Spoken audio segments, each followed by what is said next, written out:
Yeah, this was a very successful meeting. As you know, Ukraine is in this terrible war with Russia. We all try to end it. President Trump is key here, his leadership.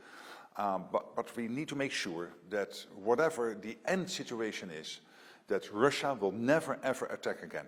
And what we agree today is a three-layered approach, where you have strong Ukrainian armed forces, where you have these European nations, together with Canada and others, to work together to make sure, in this coalition of the willing, that we have the necessary mechanisms in place to make sure that we can indeed build Ukrainian armed forces, but also to be present in Ukraine.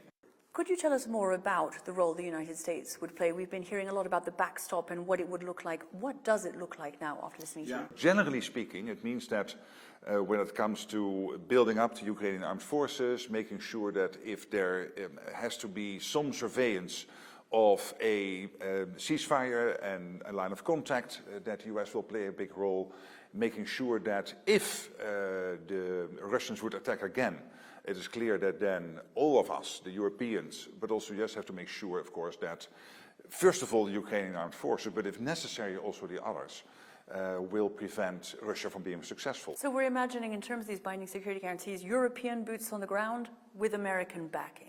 Yes, but also the Americans very much being involved when it comes to surveying a line of contact or a demilitarized zone or a ceasefire, whatever will be in the end exactly the makeup of a peace deal. Do you agree with the Danish Prime Minister's assessment, though, that were there an attempted annexation of Greenland by the United States, this would spell the end of NATO? Well, let me approach this from another angle. We all agree that it is true that the Russians and the Chinese are more and more active in the area. When you look at Denmark, they are investing heavily in their military. And very important to say that the US has a bilateral agreement with Denmark from 1951. They had a lot of people, a lot of military in Greenland in the past. And the Danes are totally fine if the US would have a bigger presence than they have now. So I think this collectively shows that we make the same assessment, and we have to make sure that the Arctic stays safe.